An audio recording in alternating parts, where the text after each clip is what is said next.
Analyser le comportement attendu d'un système réel et décomposer le problème posé en sous-problèmes afin de structurer un programme de commande, à savoir l'observation d'un système automatisé en fonctionnement permet de définir toutes les actions réalisées et de rédiger son algorithme de fonctionnement. Prenons l'exemple d'une porte automatisée.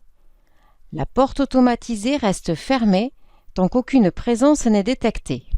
Si une présence est détectée, alors la porte s'ouvre jusqu'à ce que la personne soit entrée.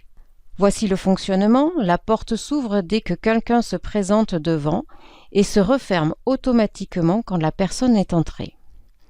On obtient comme algorithme, si une présence est détectée, alors la porte automatique s'ouvre le temps que la personne entre, sinon elle reste fermée. À savoir faire. Cette situation répond à un problème qui peut être décomposé en sous-problèmes. Les différentes étapes constituant l'algorithme correspondent aux différents sous-problèmes qu'il faudra traduire en blocs de programmation. Voici le problème: comment ouvrir et refermer automatiquement la porte du magasin.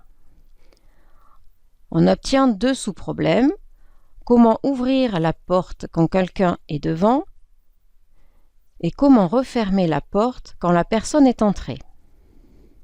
Le logiciel de programmation utilise des blocs qui permettent de traduire les étapes de fonctionnement. Pour savoir quels blocs seront utiles, on observe les actions et mots-clés utilisés dans l'algorithme. Voici l'algorithme. Si une présence est détectée, alors la porte automatique s'ouvre le temps que la personne entre. Sinon, elle reste fermée. On obtient comme programme le suivant, avec un si, un alors et un sinon. Synthèse.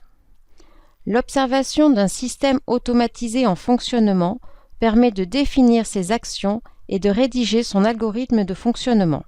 Comment ouvrir et fermer la porte automatiquement? La rédaction de l'algorithme correspond à la résolution du problème initial. Ce problème est décomposé en sous-problèmes qui seront traduits en blocs de programmation à l'aide d'un logiciel. À retenir. Le fonctionnement d'un système automatisé répond à un ou des problèmes posés. L'observation de ce fonctionnement permet de définir et de décomposer le problème en sous-problèmes qui correspondent aux étapes de l'algorithme. Ces étapes sont ensuite traduites en blocs dans le logiciel de programmation.